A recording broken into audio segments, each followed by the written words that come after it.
نحمده ونصلي على رسوله الكريم اما بعد فاعوذ بالله من الشيطان الرجيم بسم الله الرحمن الرحيم وبالوالدين احسانا آمنت بالله صدق الله العظيم وصدق رسوله النبي الكريم ونحن على ذلك لمن الشاهدين والشاكرين والحمد لله رب العالمين۔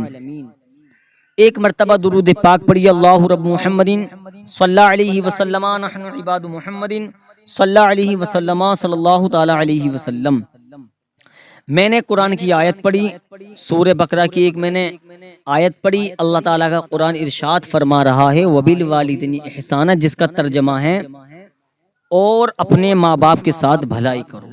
پیارے دوستو، باپ گھر کی ایک ایسی نعمت ہے، بہت بڑی نعمت ہے، کیونکہ باپ ایک ایسی ہستی ہے، اگر ہماری تمہاری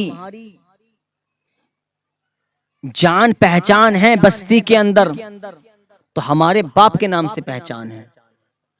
اگر ہماری تمہاری پہچان ہے رشتہ داری کے اندر تو وہ ہمارے باپ کے نام سے پہچان ہے۔ اگر رشتہ داری میں کوئی جانتا ہے ہمیں تو ہمارے باپ کے نام سے جانتا ہے۔ بستی کے اندر جو جانتا ہے وہ ہمارے باپ کے نام سے جانتا ہے۔ محلے میں جو جانتا ہے وہ ہمارے باپ کے نام سے جانتا ہے۔ باپ ایک ایسی نعمت ہے، اگر دنیا سے گزر جائے تو بچوں کے لیے دنیا میں آدھا اندھیرا ہو جاتا ہے۔ لیکن اللہ قرآن کہتا ہے وَبِالْوَالِدَيْنِ إِحْسَانًا، اور اپنے ماں باپ کے ساتھ بھلائی کرو، جہاں تک ہو سکے اچھائیاں کرو، بھلائیاں کرو۔ پھر ماں کو لے لیجئے۔ ماں اللہ تعالیٰ نے ایک ایسی نعمت بنائی ہے ماں کہ اگر جب ہم ماں کے پیٹ میں ہوتے ہیں تو وہ کام نہیں کرتی جس سے اس کے بچے کو تکلیف پہنچے، کیونکہ ڈاکٹر لوگ بھی آج کل منع کر دیتے ہیں کہ تمہیں وزن والا کام نہیں کرنا ہے ورنہ اس کا اثر بچے پہ پڑے گا۔ تو ماں ہاتھ تک کی نہیں لگاتی جو کام اسے سمجھ نہیں آتا ہے، وزن والا ہوتا ہے، وہ وزن والا کام نہیں کرتی۔ کس کے خاطر؟ اولاد کے خاطر۔ لیکن آج کا معاشرہ کیا ہے؟ آج کا معاشرہ تو یہ ہے کہ نہ بیٹا باپ کی ماننے تیار ہیں، نہ بیٹا ماں کی ماننے تیار ہیں۔ لیکن یاد رکھنا، اگر تمہاری وجہ سے ان کا دل دکھ گیا اور انہوں نے تمہارے لیے بد دعا کر دی تو یاد رکھنا نہ تمہارا دنیا میں ٹھکانہ ہے نہ میدان محشر میں ٹھکانہ ہے۔ اس لیے اپنے ماں باپ کی خدمت کریں، ان سے نرمی سے پیش آئیں، ان سے افتکی نہ کریں۔ قرآن کہتا ہے اپنے ماں باپ سے افتکی نہ کرو۔ ہم ماں باپ سے گالی گتاری دے کر کے بات کرتے ہیں، ایٹ امیٹ کے بات کرتے ہیں۔ جب ماں باپ بڑھاپے میں پہنچ جاتے ہیں تو ہم کہتے ہیں کہ تمہیں سنائی نہیں دیتا، تمہیں دکھائی نہیں دیتا۔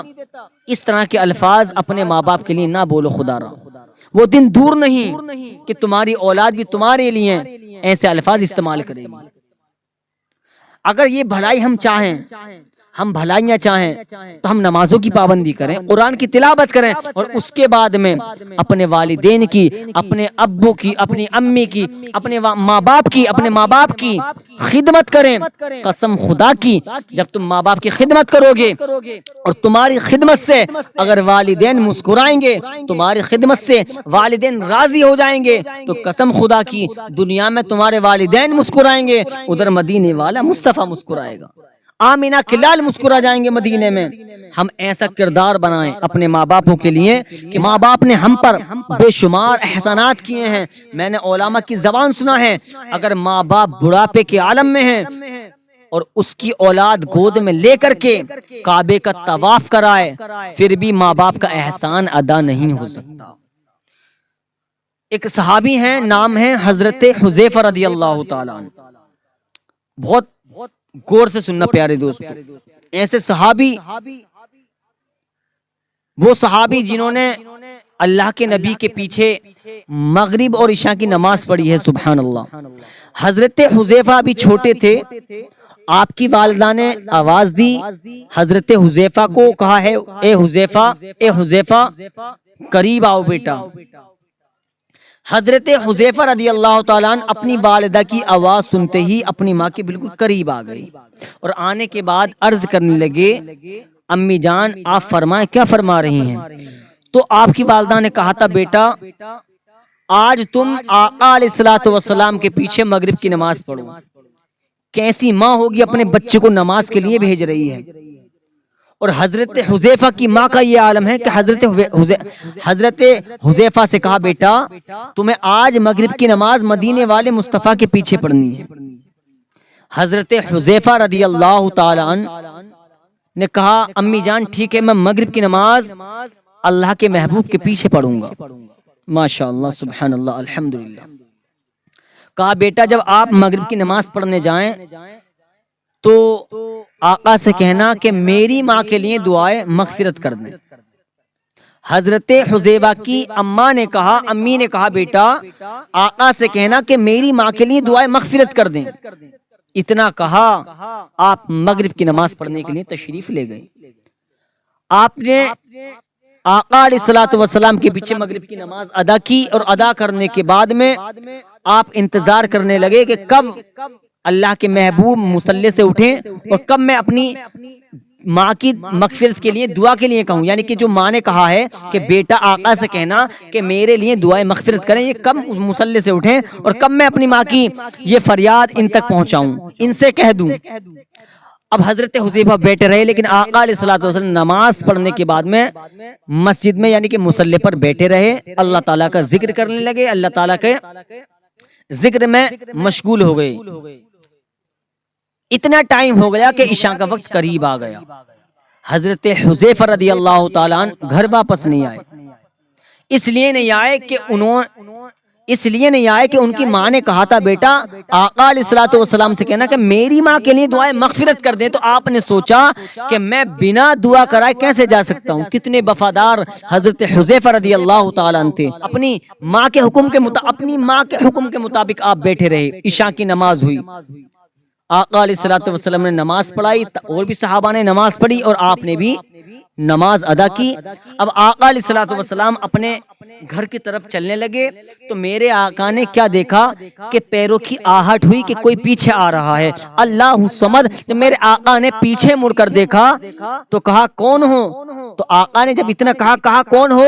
کہا حذیفہ ہو۔ کہا یا رسول اللہ ہاں حذیفہ ہوں۔ جب آقا نے کہا تمہارا نام حذیفہ ہے تو کہتے ہیں یا رسول اللہ الصلاۃ والسلام علیکہ یا رسول اللہ، ہاں میرا نام حذیفہ ہے۔ جب اتنا کہا ہے تو میرے آقا نے، مدینے والے مصطفیٰ نے، حسنین کریمین کے نانا نے، سیدہ طیبہ عابدہ ساجدہ سیدہ فاطمہ کے بابا نے کہا، پوری کائنات کے مالک نے کہا، اللہ کے محبوب نے کہا جا حذیفہ جا، میں نے تیری ماں کی مغفرت کے لیے دعا بھی کر دی ہے اور اللہ تعالیٰ نے تیری ماں کی بھی مغفرت فرما دی ہے، اور اے حذیفہ اللہ تعالیٰ نے تیری بھی مغفرت فرما دی ہے۔ یہ کون تھے؟ یہ اللہ کے نبی تھے، اللہ کے محبوب تھے۔ علم غیب کا علم غیب کا علم اللہ تعالیٰ نے اپنے محبوب کو دیا تھا۔ کچھ کہتے ہیں، کچھ دشمن کہتے ہیں کہ آقا کو علم غیب نہیں تھا۔ میرے آقا نے تو جب آہٹ سنی اور حضرت حذیفہ سے فرما دیا اے حذیفہ اللہ تعالیٰ نے تیری ماں کی بھی مغفرت فرما دی ہے، تیری بھی مغفرت فرما دی ہے۔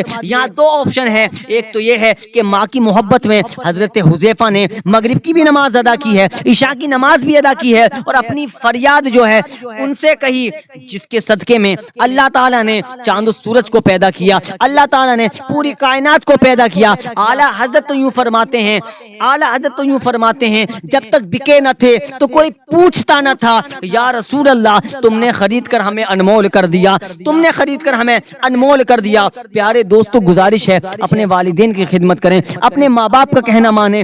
جس دن ماں باپ دنیا سے گزر گئے تو ہمیں کونے پکڑ کر رونا پڑے گا، اس لیے اپنے ماں باپ کی خدمت کریں، اپنے والدین سے دعا کرائے کریں، اپنے کاروبار کے لیے دعا کرائے کریں کہ اللہ تعالیٰ سے آپ دعا کر دیجئے۔ اپنے ماں باپ سے کہا کریں اے امی جان اے ابو جان آپ میرے لیے دعا کریں نماز پڑھ کے کہ اللہ تعالیٰ مجھے سلامت رکھے، اللہ تعالیٰ میرے کاروبار میں برکتیں عطا فرمائے۔ قسم خدا کی جب تمہارے والدین کے ہاتھ اللہ کی بارگاہ میں اٹھیں گے اور وہ یہ دعا کریں گے یا اللہ اے اللہ میرے بیٹے کو سلامت رکھنا، اے اللہ میرے بیٹے نے مجھ سے دعا کے لیے کہا ہے میرے بیٹے کے کاروبار میں برکت عطا فرمانا، قسم خدا کی تمہارے والدین کے ہاتھ بعد میں نہیں چاہیں گے، اللہ تعالیٰ کاروبار میں برکتیں پہلے عطا فرما دے گا۔ اس لیے اپنے والدین کی خدمت کریں، اللہ پاک ہم سب کو والدین کی خدمت کرنے کی توفیق عطا فرمائے، پنجگانہ نماز پڑھنے کی توفیق عطا فرمائے۔ السلام علیکم ورحمۃ اللہ وبرکاتہ۔